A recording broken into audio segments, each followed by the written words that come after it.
The click of the lock was unnervingly soft, a polite whisper before the storm. Leo Martinez pushed the heavy door to the presidential suite open, his eyes squinting against the sudden flood of morning light pouring from the balcony ahead. His shirt, a standard-issue white button-up, was unbuttoned halfway down, sticking to his skin from the humidity and the stress of the emergency call-in. His name tag, pinned crookedly, simply read, Leo. He expected an empty room, a ghost of a celebration. Management's voice on the phone had been clipped, devoid of emotion. Event cancelled, sterling wedding.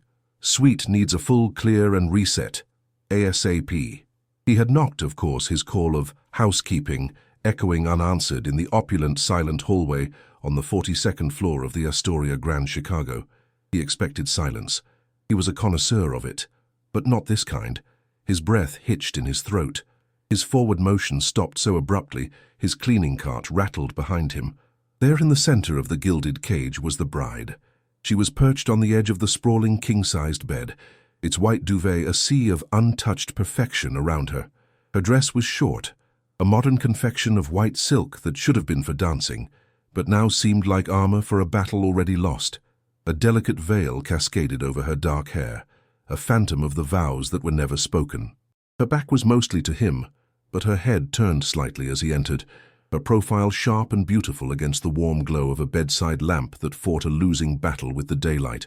In her hand, held with a grip that turned her knuckles white, was a bottle of dark red wine. She hadn't bothered with a glass.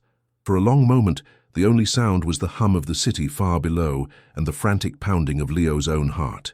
He saw her through the doorway, a framed portrait of devastation, and the shock on his face was raw, unmasked. This wasn't a mess of champagne and confetti. This was the wreckage of a human being. He began to back away, a silent apology forming on his lips, his worn work shoes shuffling noiselessly on the plush carpet. He shouldn't be here. He was an eraser of messes, an invisible ghost who tidied the lives of the wealthy after they had moved on. He was not meant to be a witness. But then she turned her head fully, and her eyes, the color of dark wild honey, locked with his. They weren't filled with tears. They were hollowed out, vacant lots where a grand cathedral of a future had just been demolished.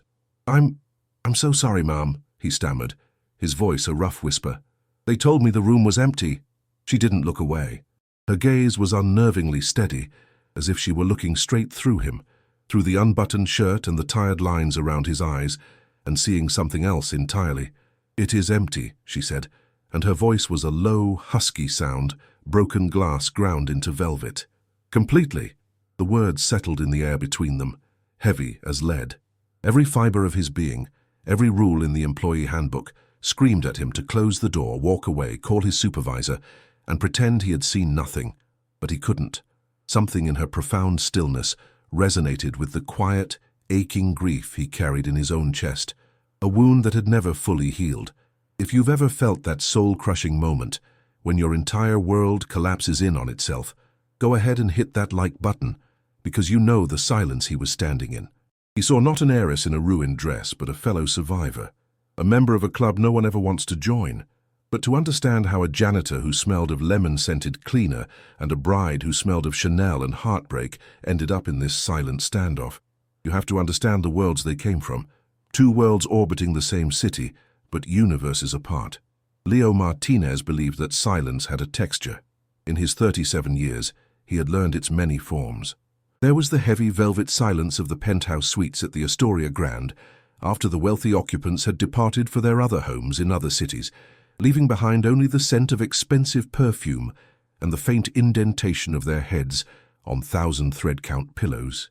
There was the thin, brittle silence of his own small apartment in Pilsen after his daughter Sophia left for the weekend with her aunt, a silence punctuated only by the drip of a faucet he kept meaning to fix. And then there was the hollow, echoing silence that had taken up permanent residence in his heart since his wife Maria had passed away 6 years prior. As a night shift janitor, he was an archivist of the stillness people left behind, a ghost who haunted the halls of power and privilege, armed with a mop and a profound sense of his own invisibility. He was good at his job precisely because he understood his role, to be unseen, unheard, and to leave no trace. He was the man who made sure the pristine surfaces of the rich remained unblemished by the reality of life. His life was a quiet composition of routine and responsibility. Before his shift, he would help Sophia with her homework, her bright 9-year-old mind a spark of light in his muted world. He'd listen to her practice the piano, her small fingers struggling through the same Chopin nocturnes Maria used to play with effortless grace on their worn-out upright. He would pack her lunch, braid her hair and kiss her forehead, inhaling the scent of her lavender shampoo as if it were oxygen. Sophia was his gravity, the one solid thing in a life that often felt like it was floating away. Then he would put on his uniform, a version of himself he rented for 8 hours a night, and take the L train downtown, watching the vibrant murals of his neighborhood give way to the cold, glittering steel of the Loop. The Astoria Grand was another planet. It was a place where problems were solved with a phone call and a Black American Express card. Leo's problems required double shifts and the constant gnawing anxiety of medical bills that still arrived like ghosts from his wife's long illness. He had once been a musician himself, his hands coaxing melodies from a guitar in smoky bars, his heart full of dreams of a small music school. But life, as it so often does, had other plans. Now his hands, calloused and strong, pushed a cart instead of caressing fretboards. The dream wasn't dead, but it was in a deep, medically induced coma, and the life support was costing him everything. Miles away, in a penthouse overlooking Lake Michigan, Isabella Sterling lived in a different kind of silence. It was the polished, pressurized silence of expectation. From the moment she was born, her life had been a meticulously planned business strategy.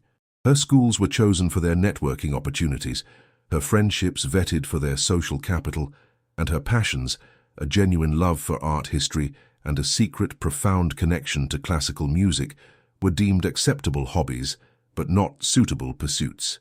Her father, Harrison Sterling, was a man who built skyscrapers and demolished obstacles with the same cold indifference.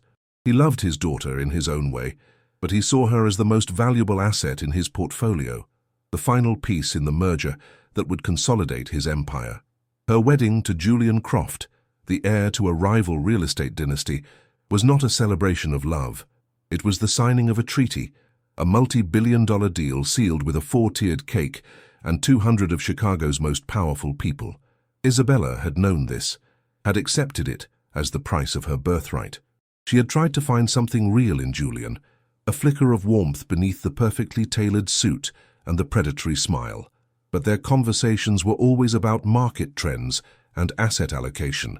He looked at her not with affection, but with the cool appraisal of a man admiring a newly acquired masterpiece. He was handsome, charming, and utterly hollow. On the morning of her wedding, Isabella stood on the balcony of the suite Leo would later enter. The city sprawled before her, a concrete kingdom she was meant to rule as queen, but all she felt was the gilded bars of her cage pressing in on her. She touched the cold glass, her reflection staring back at her, a perfect bride, a perfect product, a perfect stranger. The dress, a couture creation that cost more than Leo's annual salary, felt like a straitjacket. The diamond necklace her father had given her felt like a collar. She was playing a part, and she was terrified she was forgetting who she was when the curtain fell. The first crack in the facade appeared an hour before the ceremony. Her bridesmaids were fussing with her veil, their laughter bouncing off the walls when her phone buzzed with a text. It was from Julian, not a call, a text. "Something's come up, can't make it, the deal is off." Just like that. A lifetime of planning, a billion-dollar merger, a woman's entire future, dismissed with the casual indifference of someone cancelling a dental appointment. The bridesmaids' laughter died. The air in the room turned to ice. For a moment, Isabella felt a bizarre wave of relief, a dizzying sense of freedom. Then, the humiliation crashed down on her, followed swiftly by the cold, calculating fury of her father. He didn't ask if she was okay. He didn't hold her. He got on the phone with his lawyers. "Execute the clause," he'd barked into his phone. He was referring to the pre-negotiated exit strategy, a divorce agreement signed before the marriage certificate had even been printed. The marriage had lasted a total of 0 minutes. The divorce, however, was instantaneous and ruthlessly efficient. While her father salvaged his deal, Isabella was left in the ruins.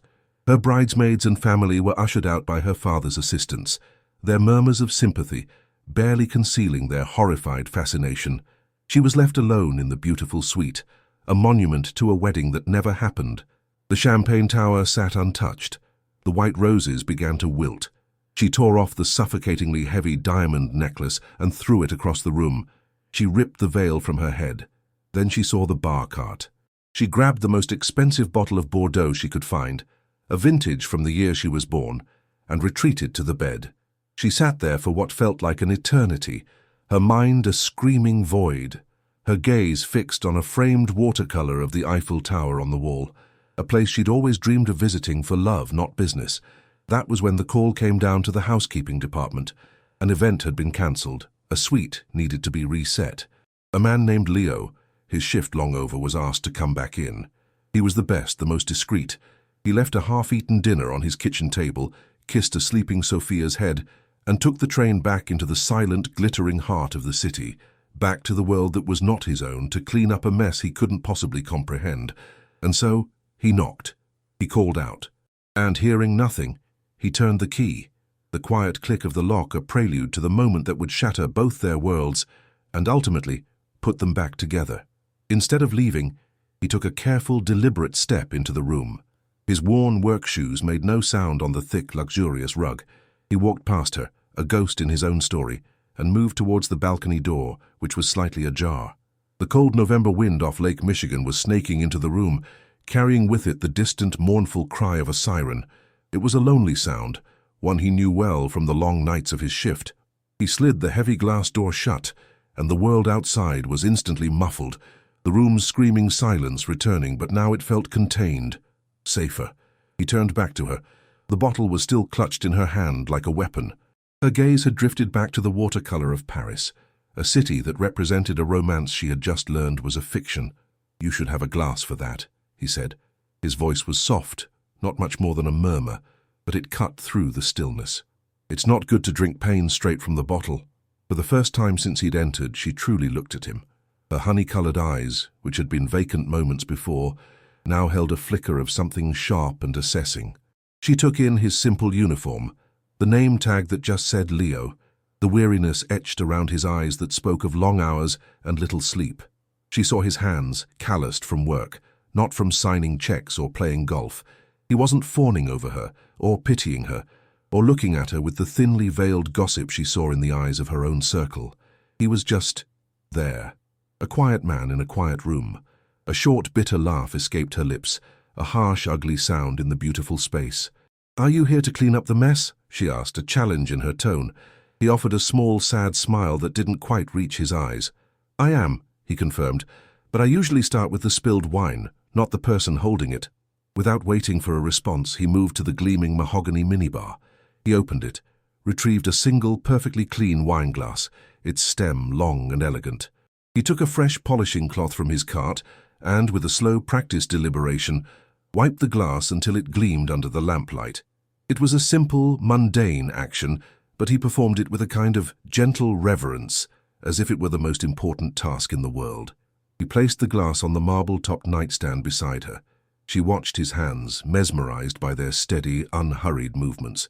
They were the hands of a man who fixed things, who cleaned things, who brought order to chaos. They were nothing like the soft, manicured hands of the men in her life, men who only ever broke things, deals, promises, hearts. The tension in her own grip on the bottle finally loosened. With a slight nod, she relinquished it, allowing him to take it from her. He poured a generous amount of the dark red liquid into the glass, the soft glugging sound a gentle counterpoint to the silence. He set the bottle down and gestured to the glass. She picked it up, her fingers trembling slightly. For a few long moments they sat in that strange tableau, the jilted bride in her ruined couture and the night shift janitor in his rumpled uniform. "My father signed the divorce papers before he signed the marriage certificate," she said, her voice dropping to a whisper, as if the words themselves were a shameful secret. "It was a pre-negotiated exit clause, part of the merger. When the groom decided not to show, my father executed the clause. The marriage lasted for a total of 0 minutes. The divorce, however, was instantaneous." She took a slow sip of wine, the liquid a bitter fire in her throat. "So here I am, the star of the shortest, most expensive marriage in Illinois history." She looked at him, expecting a gasp, a platitude, some trite expression of sympathy. Leo offered none of that. He simply nodded, his expression one of quiet understanding. He knew what it was to have a future erased in an instant, to wake up one morning and find the entire landscape of your life redrawn by loss. In the wreckage of her story, he saw the ghost of his own. "I'm sorry," he said, and the two words, spoken in his low, steady voice, held more genuine empathy than all the tearful hugs from her bridesmaids combined. He was sorry, not for her loss of a fortune or a fiancé, but for the profound, soul-deep pain of her humiliation and loneliness. He knew he couldn't just stand there, so he began to work, his movements quiet and methodical. He started with the biggest messes, a habit from his job. He righted the toppled champagne cart, carefully picking up the unbroken flutes. He gathered the white roses that were strewn across the floor like fallen soldiers, their petals bruised and limp. He was gentle, almost reverent, as if he were collecting memories instead of trash. As he gathered a bouquet near a pile of discarded gift bags, a small leather-bound book slipped out and fell open on the floor. He bent to pick it up. It was a collection of sheet music. It lay open to Chopin's Nocturne in E-flat major, Opus 9, No. 2. A pang of memory, so sharp and visceral it almost made him gasp, shot through his chest. The notes on the page blurred for a second. It was Maria's favorite. He could almost hear it, the melody echoing from their beat-up upright piano, the one he'd sold to help pay for her third round of treatments. He could see her hands, long and graceful, dancing over the yellowed keys. He could feel the warmth of her head on his shoulder as he listened, the scent of her hair, the peace she brought to his chaotic world. Without thinking, a faint melancholic tune escaped his lips. He began to hum the melody, a ghost of a sound, a private lament for a life that was gone. Isabella's head snapped up. Her eyes, wide with disbelief, locked on him. "How do you know that?" she demanded, her voice cutting through his reverie, laced with an astonishment that bordered on accusation. Leo's face flushed a deep red. He felt as if he'd been caught trespassing in a place far more private than a hotel suite. "My wife, she used to play it," he admitted, his voice thick with unshed grief. He looked down at the sheet music in his hands, at the ink that represented so much more than notes. "I was a musician, a long time ago, before life." He didn't elaborate. He didn't need to. In that shared, unexpected piece of music, a fragile bridge formed between their two impossibly different worlds. For the first time, Isabella saw past the janitor's uniform and the tired eyes. She saw a man who understood the complex language of beauty and loss, a man who spoke Chopin. And in that same moment, he saw past the diamond earrings and the designer dress. He saw a woman who didn't just have expensive things, but who loved something beautiful for its own sake. The dam inside her broke. She began to talk, and he began to listen. As he quietly continued his work, she told him everything. She spoke of Julian, the fiancé who was more of a business partner, and the cold, dismissive text message that had ended their sham of a relationship. She spoke of a life lived in a gilded cage, where every move was scrutinized, every choice was preordained, and every relationship was a transaction. She spoke not with self-pity, but with the dawning, horrified clarity of someone seeing their own prison bars for the first time. Leo, in turn, spoke of his late wife, Maria, and their daughter, Sophia, the brilliant, funny little girl who was the center of his universe. He spoke of his dream, the one he kept locked away in the quietest corner of his heart, of opening a small, free music school for the kids in his Pilsen neighborhood. It was a dream deferred by a mountain of medical bills and the relentless day-to-day grind of survival. For 2 hours as the sun climbed higher in the sky, in a suite meant to host the first night of a loveless marriage, a janitor and a bride shared their truths. He cleaned up the physical mess of her cancelled wedding, while she in turn allowed him to witness the emotional mess of her life. He didn't offer advice. He offered something far rarer, his undivided, non-judgmental attention. When his cart was full and the room was restored to its pristine, impersonal state, save for the woman on the bed, he saw that his shift had ended 2 hours ago. He stood to leave. "Thank you, Leo," she said, and her voice was steady for the first time that day. It was clear and strong. "For the glass and for the music." He just nodded, gave her another small, sad smile, and left, closing the door softly behind him. He went home, his mind reeling, the encounter feeling more surreal than a dream. He checked on Sophia, who was still sleeping soundly, and finally fell into an exhausted sleep himself. The next day, Isabella Sterling did something she had never done before in her entire 26 years of life. She made a decision entirely for herself. She didn't call her father. She didn't consult an assistant. She packed a single bag, checked out of the Astoria Grand, leaving the suite and the life it represented behind her. She got in her car, a silver Mercedes she suddenly hated, and drove south, away from the glittering skyscrapers and into the vibrant, unfamiliar streets of Pilsen. She used the GPS to find the modest address Leo had mentioned, the place where his dream was gathering dust. It was a small, unassuming storefront, squeezed between a bustling panaderia and a colorful laundromat. The windows were dusty, the paint was peeling, and a faded sign above the door read, "For rent." Peering through the glass, she saw him. He was inside, in the center of the empty space, kneeling on the floor beside a beautiful but clearly ancient piano. He was working intently, a set of small tools laid out beside him, carefully repairing one of the chipped ivory keys. He wasn't wearing his uniform. In a simple t-shirt and jeans surrounded by the ghosts of sleeping instruments, he looked more real, more himself than anyone she had ever known. Taking a deep breath, she opened the door. A small bell chimed. Leo looked up, his hands freezing over the piano keys. His eyes widened in shock and disbelief. He scrambled to his feet, wiping his dusty hands on his jeans, his face a mixture of confusion and alarm. "Ma'am?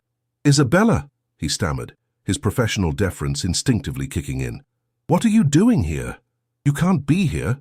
He was acutely, painfully aware of the peeling paint, the dusty floor, the vast, unbridgeable chasm between their lives. This was his world of deferred dreams and quiet struggles, no place for a woman who belonged in penthouses. She stepped inside, letting the door close behind her. Her gaze swept over the dusty space, not with judgment, but with a kind of wonder. She saw the old piano, the stray cello leaning against a wall, the empty music stands waiting like patient soldiers. She saw not a run-down shop, but a place of infinite possibility, a place of hope. She looked back at him, a small, genuine smile gracing her lips for the first time in what felt like a lifetime. "This is your world," she replied, her voice soft but certain, ringing with a newfound strength she didn't know she possessed. "And it's more real than anything I've ever known." Leo stared at her, utterly speechless. The woman standing in his dusty, derelict dream was the same one he had left in the 42nd floor suite, yet she was completely transformed. The vacant, shattered look in her eyes was gone, replaced by a quiet fire, a resolute purpose that seemed as out of place in this forgotten storefront as her $1,000 leather boots. He felt a dizzying sense of vertigo, as if the ordered, predictable lines of his world had suddenly been bent into an impossible shape. His first instinct was one of self-preservation. This was a mistake. She was a complication he could not afford. "You should go," he said, his voice coming out harsher than he intended. He gestured vaguely around the room, at the dust motes dancing in the afternoon light. "This isn't your place. People will talk. Your father." He trailed off, the name of Harrison Sterling hanging in the air like a threat. He was a man who moved mountains. A janitor was not even a pebble in his path. Isabella didn't flinch. She walked further into the room, her heels clicking softly on the worn concrete floor. She ran a hand over the scarred wood of the old piano he'd been working on, a relic he'd salvaged from a church that was being torn down. "My father doesn't own me, Leo," she said, her voice low but firm. "I've spent my entire life in my place. It's a beautiful, perfectly decorated prison. I think I'd rather be here." Her sincerity was a physical force, disarming him completely. He saw that she wasn't playing a role, wasn't a bored rich girl looking for a charitable project. She was a refugee, and she had just found her sanctuary. Over the next few days, a tentative, unlikely routine began to form. Isabella would arrive in the late morning, armed with coffee and pastries from the panaderia next door, her designer clothes gradually replaced by simple jeans and sweaters. She was a quick study, with a sharp, analytical mind that had been honed in boardrooms. She saw not just a dusty room, but a viable non-profit. She created spreadsheets, researched grant applications, and drafted a business plan with the same focused intensity she had once applied to corporate mergers. Leo, meanwhile, focused on the heart of the project. He poured every spare moment and every spare dollar into making the space a home for music. He repaired instruments he bought for next to nothing at estate sales. He patched and painted the walls himself, the scent of fresh paint mingling with the old wood and dust. He worked with a quiet, joyful determination that he hadn't felt in years. For the first time since Maria's death, the hollow echo in his chest was being filled with something new, something that sounded a lot like a melody of hope. They talked for hours. He told her more about Maria, about their whirlwind romance born from a shared love of music, and about the crushing weight of the illness that had stolen her from him. He spoke of Sophia, of his fierce, protective love for his daughter, and his deep-seated fear that he wasn't giving her enough. Isabella listened, her presence a quiet balm on his old wounds. In turn, she told him about her mother, a concert pianist who had withered under the shadow of her husband's ambition and who had passed away when Isabella was just a teenager. She confessed that her own love for Chopin was a secret thread connecting her to the mother she barely remembered. In this shared space of grief and dreams, the chasm between their worlds began to shrink. He saw not the heiress, but the lonely girl who missed her mum. She saw not the janitor, but the dedicated father and passionate artist who had never given up. A fragile, unspoken affection began to grow between them, as quiet and beautiful as a Chopin nocturne. But their budding connection, a delicate flower growing in the cracks of a concrete city, was a direct threat to the established order.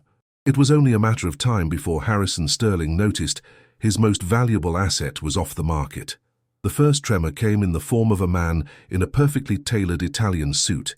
He arrived at the storefront one afternoon when Isabella had gone to pick up lunch. The man was polite, his smile as thin and sharp as a razor. He introduced himself as Mr. Davies, a representative from Sterling Enterprises. He didn't waste time with pleasantries. He placed a sleek, leather-bound checkbook on the piano Leo was tuning. "Mr. Sterling understands that his daughter has taken an interest in your little project," Mr. Davies said, his eyes scanning the room with undisguised contempt. "He is a philanthropist. He wishes to make a contribution." He uncapped a gold fountain pen and wrote with a flourish, filling out a check before tearing it from the book and sliding it across the piano's surface. $100,000. "We feel that's a more than generous sum to help you get this place running, and of course to compensate you for your time." Leo looked down at the check. The number had so many zeros it looked like a misprint. $100,000. It was a staggering, life-altering sum. It would pay off the last of Maria's medical debt. It would fund the school for years. It would buy Sophia a future free from the anxieties that haunted his own. It was everything he had ever wanted, but he knew with sickening certainty the true price of the money. It was the price of Isabella. The unspoken agreement was clear: take the money and disappear from her life. He looked from the check to Mr. Davies's cold, expectant face. For a moment, the weight of his struggles, the exhaustion of his double life, almost made him reach for it. But then he thought of Isabella's face that morning, lit up as she described a new outreach program for local schools. He thought of the strength in her voice when she'd said, "My father doesn't own me." And he thought of his own daughter, Sophia, and what kind of man he wanted her to see when she looked at him. Slowly, deliberately, Leo picked up the check. He didn't look at it again. He held it out to Mr. Davies. "My dignity isn't for sale," he said, his voice quiet but unshakable. "And neither is your daughter's."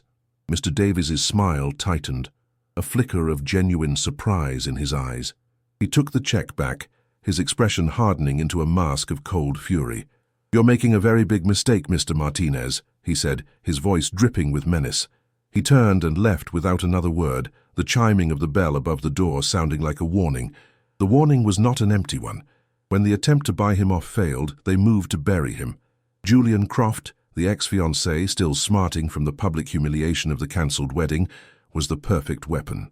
A series of articles began to appear in the city's most voracious gossip columns.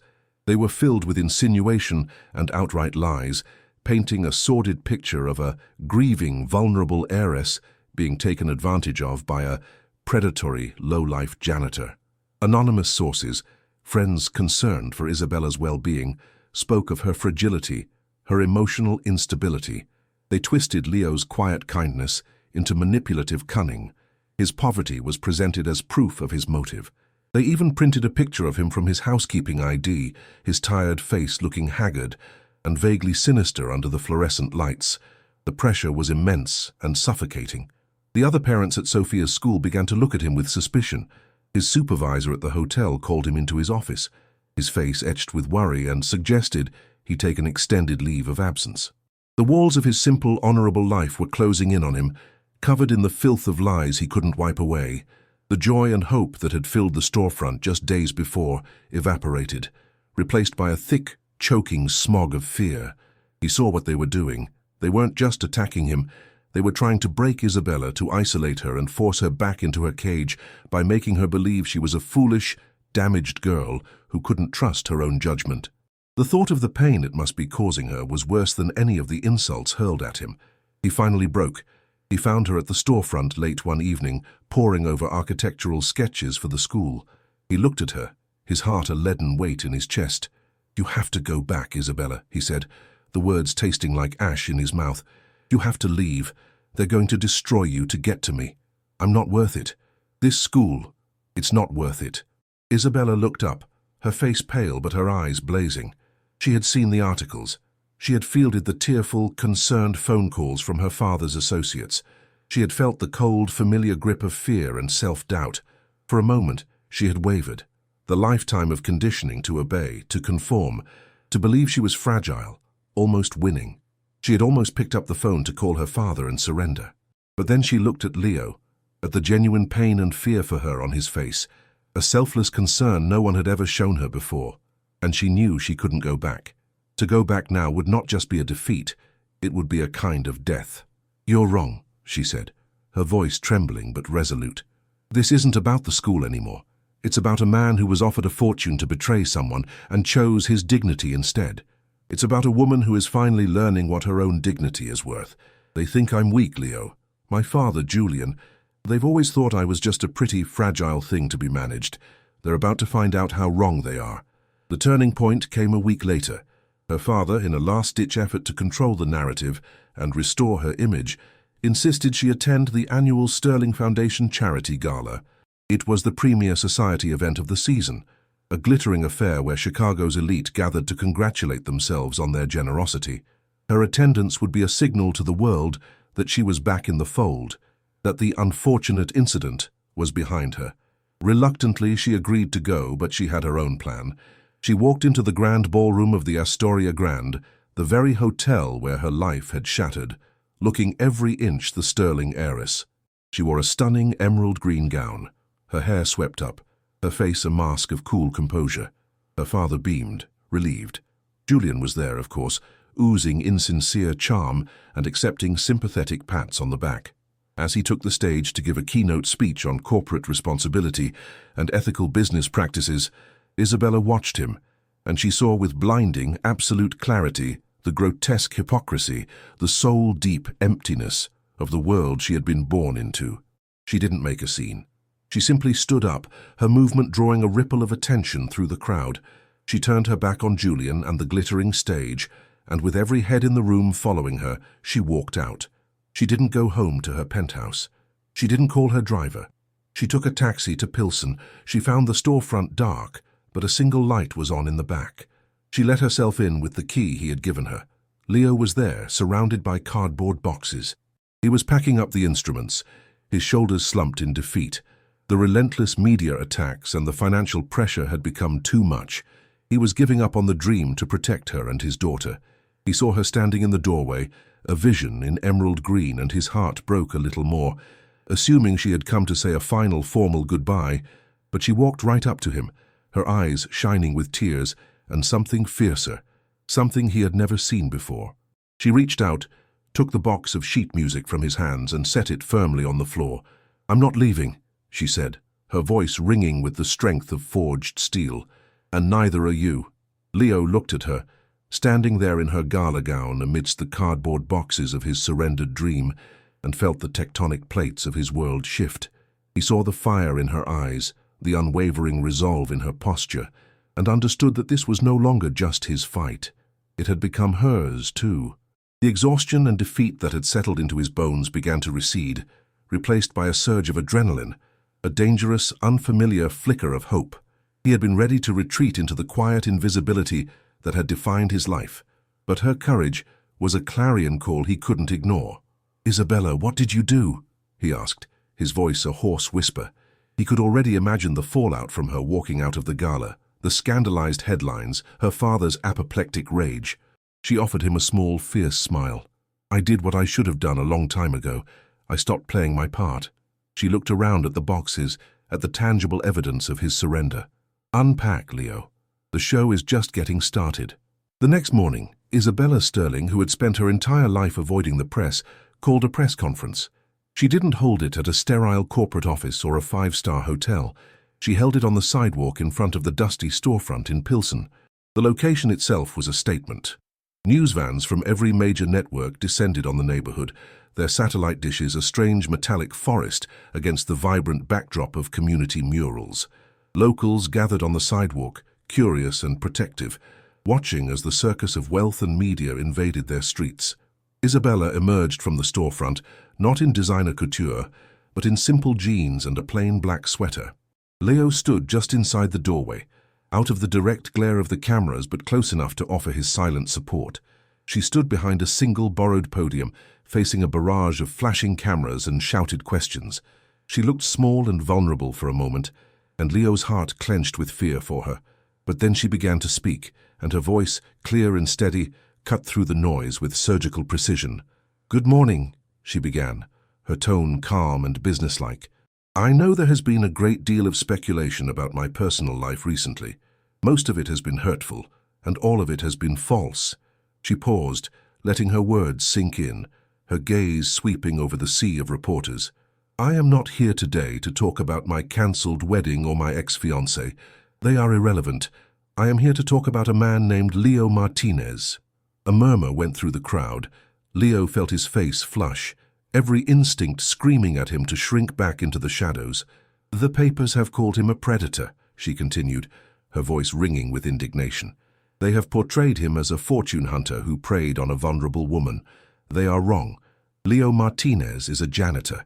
He is also a musician, a widower, and the most devoted father I have ever met. He is a man of profound integrity and quiet dignity, two qualities that seem to be in very short supply in the world I come from."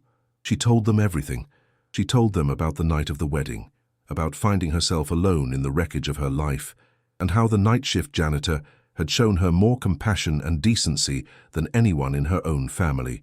She didn't paint herself as a victim. She painted herself as someone who had been blind and was now beginning to see. "Mr. Martinez has a dream," she said, her voice softening. "A dream to build a place in this very spot where the children of this community can learn music for free. A place where art is not a luxury but a lifeline. A place to be named in honor of his late wife, Maria, who shared that dream with him." She took a deep breath, her eyes finding Leo's through the glass of the storefront window. He saw the strength she was borrowing from him, and he tried to send his own back to her. "My family's foundation, the Sterling Foundation, gives out a multi-million-dollar grant each year, typically to established arts organizations and museums. But this year I, as the new acting chair of the board, have decided to redirect that funding. Therefore, I am proud to announce that the Sterling Family Foundation's entire $7 million annual grant will be dedicated to funding the construction and full operational costs of the Maria Martinez School of Music, right here in the heart of the Pilsen neighborhood." A collective gasp went through the press corps. The shouted questions became a roar. $7 million. It was an astronomical sum, a statement so bold it couldn't be ignored. Miles away in his skyscraper office, Harrison Sterling watched the press conference on a massive television screen, his face a mask of thunderous fury. He saw his daughter, his asset, his perfectly crafted heiress going rogue, throwing away her reputation and his legacy on some janitor. His first impulse was to call his lawyers, to cut her off, to crush this ridiculous rebellion. But as he watched her speak, as he saw the unshakable conviction in her eyes, a conviction he recognized because it was the same fire that had fueled his own rise from nothing, his anger slowly, imperceptibly, began to morph into something else, something that felt unnervingly like pride. For the first time he saw not his heiress, but his daughter, and he saw that she was made of the same steel as he was. The press conference was a bombshell that sent shockwaves through the city. The narrative, so carefully controlled by Julian and her father's people, shattered in an instant. The story was no longer about a vulnerable heiress and a predatory janitor. It was about a woman taking control of her own life, about a father's beautiful dream, about a community being given a gift it so richly deserved. The tide of public opinion turned with astonishing speed. The gossip columnists were mocked for their classist, cartoonish villainy. Julian Croft became a laughingstock, his speech on corporate ethics replayed on late-night talk shows to peals of laughter. In the aftermath, Leo and Isabella's lives were irrevocably changed. The storefront was no longer a quiet sanctuary, but a bustling hub of activity. Architects, contractors, and volunteers, inspired by the story, offered their services. Donations of instruments and equipment poured in from all over the country. Sophia, who had been shielded from the worst of the media storm, was suddenly the proudest daughter in the world, telling all her friends that her dad was building the coolest school in Chicago. The ending wasn't a fairy tale. It wasn't the kind you read in books, where the janitor marries the princess and moves into the castle. It was better. It was real. 6 months later, the Maria Martinez School of Music opened its doors. The once dusty storefront had been transformed into a state-of-the-art facility, with soundproof practice rooms, a small recital hall, and walls covered in vibrant murals painted by local artists. The sound of children struggling through their first scales, the joyful noise of a youth orchestra finding its rhythm, the clear, bright notes of a solo pianist. This was the music that now filled the once silent space. Isabella, no longer an executive in a boardroom, was the school's director. Her sharp business mind, once used to navigate hostile takeovers, was now dedicated to managing budgets, securing grants, and ensuring the school's long-term future. She had found a purpose that filled her soul in a way no merger ever could. She worked tirelessly, with a passion that inspired everyone around her. She had traded her gilded cage for a life of meaning, and she had never felt richer. Leo was its head teacher. His hands, no longer pushing a janitor's cart or scrubbing floors, were now guiding small fingers over piano keys, adjusting a young violinist's bow, or tapping out a rhythm for a budding drummer. He had rediscovered the musician within himself, and the joy he found in teaching was a deeper, more resonant chord than any he had ever played on stage. He saw Maria's dream come to life every day in the faces of his students, and the quiet grief he had carried for so long was slowly transformed into a living, breathing legacy of love. They didn't fall into a whirlwind romance. Their love story was a slow, beautiful composition, a nocturne written for 2 survivors. It was built not in grand gestures, but in small shared moments, in the quiet understanding that passed between them during a student recital, in the easy laughter they shared over late-night takeout in the school's office after a long day, in the way he would watch her, a look of quiet awe on his face as she expertly navigated a difficult meeting with the city council, in the way she would listen, completely captivated, as he sat down at the piano and let his fingers tell stories that words never could. Their life wasn't a penthouse suite overlooking the lake. It was a bustling school in a vibrant neighborhood. It was found in the spaces between the notes, in the shared smiles of their students, and in the quiet comfort of knowing they had found in each other's silence a reason to make music again. They had both been trapped in different kinds of silence, his born of grief, hers of expectation. Together they had composed a new life, a symphony of second chances, proving that the most valuable things in this world, dignity, purpose, and love, are never, ever for sale. Stories like Leo and Isabella's remind us that our true worth isn't defined by our job title or our bank account, but by the integrity in our hearts and the kindness we show to others, especially when they're at their lowest. They teach us that sometimes the most profound connections are found not in grand ballrooms, but in the quiet, forgotten corners of the world, where one small act of compassion can be the note that changes the entire composition of a life. Here we believe in the power of these stories to inspire and connect us all. If this story touched your heart, please consider liking this video and subscribing to the channel to become part of a community that celebrates the extraordinary courage of ordinary people. Because in a world that can often feel loud and discordant, a little bit of harmony can make all the difference. 1 year after the school opened its doors, the silence Leo Martinez had once known so intimately was a distant memory. The air in the building was never still. It was filled with a constant, beautiful cacophony of joy and effort. The hesitant squeak of a beginner's violin, the rumbling thunder of a drum lesson in the basement, the clear, confident notes of a student practicing a Chopin nocturne in the main hall. It was the soundtrack of a dream made real. The scent of the place was a unique perfume of wood rosin, floor polish, and the faint, sweet smell of the pastries the shop next door would send over for the kids. This was Leo's new silence, the quiet moments between the notes, the peaceful hum of a place filled with life. He was in the small workshop at the back of the school, carefully sanding the bridge of a cello, when a pair of small arms wrapped around his waist. "Hi, puppy," Sophia said, her voice muffled against the back of his shirt. At 10 years old, she was blossoming, her early shyness replaced by a quiet confidence that came from being surrounded by music and encouragement. She was already a gifted pianist, her touch on the keys eerily reminiscent of her mother's. "Hey, my little songbird," Leo said, putting down his tool and turning to hug her properly. "How was practice?" "Good. Ms. Isabella says I'm ready to try the next movement." Leo smiled. It had been Ms. Isabella for the first 6 months, a formal title that maintained a careful distance. Then one afternoon, it had shortened to just Isabella. But Leo had noticed that lately, when speaking to him, Sophia had started calling her Izzy. It was a nickname Isabella had told them only her mother used to use, a small sign of the deep maternal affection that had grown between them. Just then, Isabella herself walked in, holding 2 steaming mugs. She'd traded her power suits for comfortable sweaters and her high heels for practical boots, but she still moved with an innate grace and authority. The stress of running the school sometimes drew faint lines of worry around her eyes, but mostly she looked more vibrant and alive than he had ever seen her. "I thought the chief instrument surgeon might need some fuel," she said, handing him a mug of coffee. She gave Sophia a fond smile. "And I heard a rumor that a certain pianist nailed the difficult passage in the 3rd movement today."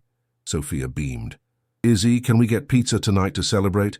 "I think that is an excellent and very necessary idea," Isabella said, her eyes twinkling as she looked at Leo over the rim of her mug. In that simple domestic moment, Leo felt a wave of contentment so profound it almost took his breath away.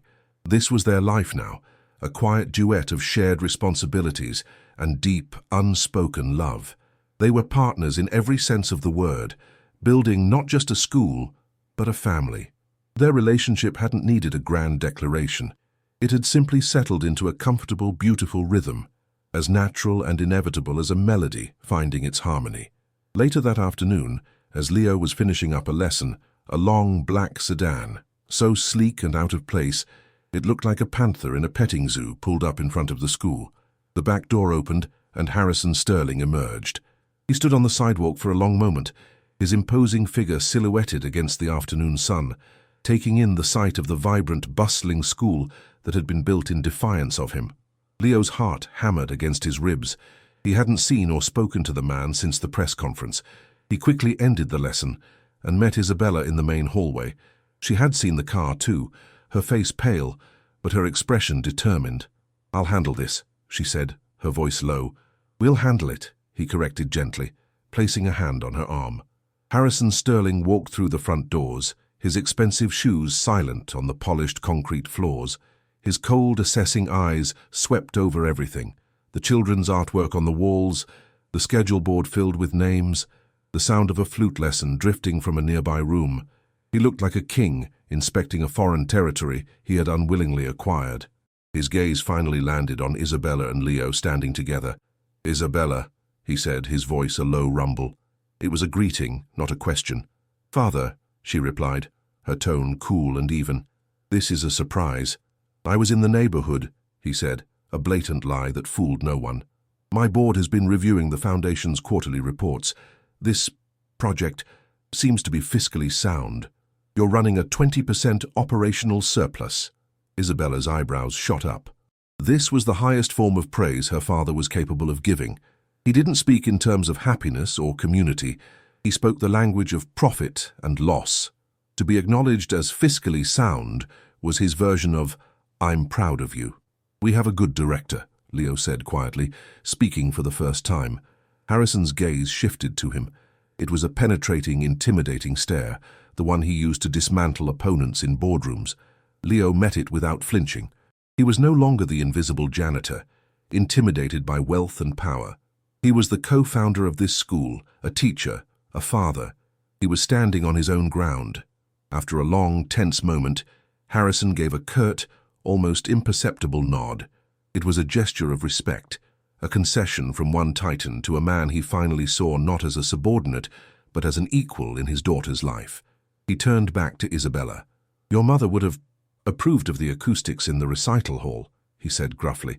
It was the closest he would ever come to an apology, to admitting that he had tried to crush a part of his daughter that was a direct legacy of the woman he'd once loved. He didn't stay long. He took a brief, silent tour of the facility, his expression unreadable, and then he left as abruptly as he had arrived. As the black sedan pulled away, Isabella let out a breath she hadn't realized she was holding. She leaned against Leo, a silent admission of the toll the encounter had taken. "He said he approved of the acoustics," she whispered, a tear tracing a path down her cheek. It wasn't a tear of sadness, but of release. A final heavy chain from her past had just rusted away. Leo wrapped his arms around her. "He's right," he murmured into her hair. "Your mother would have loved this place." Later that evening, long after the last student had gone home and the building had fallen into a peaceful quiet, Leo found Isabella in her office. The lights were dim, and she was sitting at her desk, her head in her hands, a spreadsheet glowing on the screen in front of her. The confident director was gone, and in her place was a woman overwhelmed by the sheer weight of it all, the budgets, the payroll, the responsibility for the dreams of 200 children. She looked up as he entered, her eyes shadowed with exhaustion. "I don't know how I'm going to make this grant last another 5 years, Leo. The costs are rising and—" He didn't say anything. He walked over to the small coffee machine in the corner, brewed a fresh cup, and placed it gently on the desk beside her hand, just as he had once placed that glass of wine on the nightstand in the hotel suite. The echo of that first gesture, that first simple act of kindness, hung in the air between them. He was no longer the janitor, and she was no longer the broken bride, but he was still the man who saw when she was in pain, and she was still the woman who found solace in his quiet strength. He reached out and gently closed the laptop. "It will be here tomorrow," he said softly. He knelt beside her chair and took her hands in his. They were no longer the soft, manicured hands of an heiress, but the hands of a woman who worked, who built things. "Look at what we've done, Isabella," he whispered, his gaze full of a love so deep it was a tangible thing. "Look at this place. We did this. Together. We're not just fiscally sound, we're everything." She leaned into him, her forehead resting against his, her hands clutching his as if he were an anchor. "I was so empty that day in the hotel," she murmured. "Completely empty." "Me too," he admitted, his own voice thick with emotion. "For a long time." He stood, pulling her up with him. They walked out of the office and into the main recital hall, which was dark except for the moonlight streaming through the large windows, bathing the grand piano on the stage in a silvery glow. They stood there in the center of the room, in the heart of the world they had built, surrounded by the ghosts of 1,000 beautiful notes. Their life wasn't a fairy tale ending. It was a challenging, beautiful, and sometimes exhausting beginning. It was real, and in the profound, peaceful quiet of the hall, Leo and Isabella held each other, a quiet understanding passing between them that they hadn't just built a school, they had built a home. Stories like Leo and Isabella's remind us that our true worth isn't defined by our job title or our bank account, but by the integrity in our hearts and the kindness we show to others, especially when they're at their lowest. They teach us that sometimes the most profound connections are found not in grand ballrooms, but in the quiet, forgotten corners of the world, where one small act of compassion can be the note that changes the entire composition of a life. Here we believe in the power of these stories to inspire and connect us all. If this story touched your heart, please consider liking this video and subscribing to the channel to become part of a community that celebrates the extraordinary courage of ordinary people. Because in a world that can often feel loud and discordant, a little bit of harmony can make all the difference.